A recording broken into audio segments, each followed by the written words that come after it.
20 years ago this week, Wollongong was hit by a tremendous storm that caused millions of dollars damage. In part two of our three-part special, we look back at the morning after the storm hit.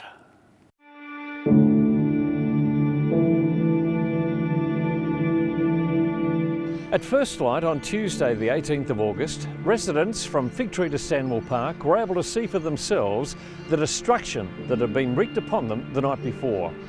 This is Preston Street Fig Tree. 20 years ago, it was a very different scene.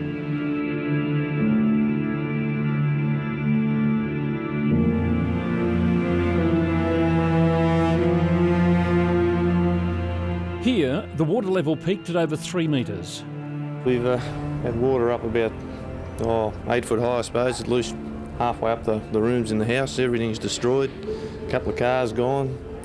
We're still alive. We grabbed the bird and the dog, and that's about all the time we had to get out. This was Fig Tree Grove.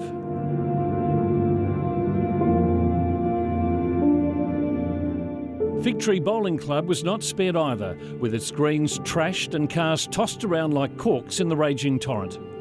On the other side of the highway, McDonald's fared no better. Arrow Street behind McDonald's was like a war scene, with almost every home damaged and cars washed away, some ending up here. In Kirraville, the story was repeated. Untold damage, lucky escapes, and a mountain of mud to move. The situation was made worse in Andrew Avenue and Cassian Street, which were hit by a wall of coal and black sludge from a now-defunct Chimera colliery. I'll go with emergency workers. We've got 500 emergency workers here.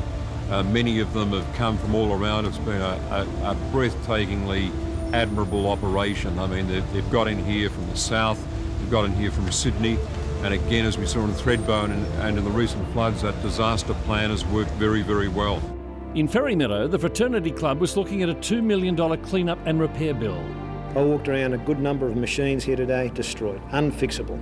Across the road in Anima Street, memories and possessions of a lifetime became piles of heartbroken dreams as the waters took a terrible toll. The damage was breathtaking, with 20 homes flooded into Rogie and 20 cars washed away, some out to sea.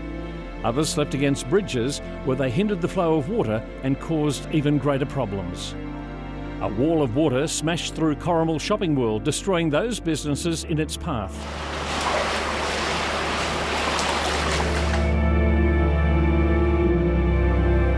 The rural residents began the task of cleaning up, with stinking mud covering backyards, furnishings, floor coverings, and it seemed everything else in sight.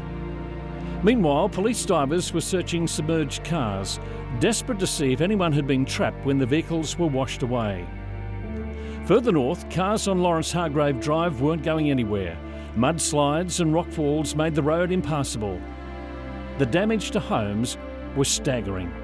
There are certainly 20 which it's quite obvious even to the untrained eye like ours won't be repairable. Probably another 30 that are very suspect and will need some building inspections because it looks as though the foundations have been undermined, and 200 to 300 with relatively severe damage. By the afternoon of Tuesday the 18th of August, torrential rain was again falling in the Wollongong area.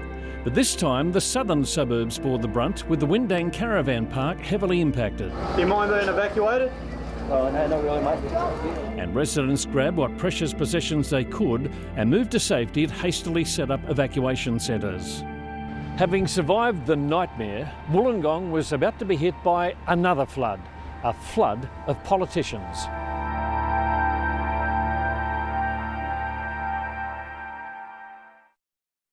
We'll have the third and final part tomorrow night.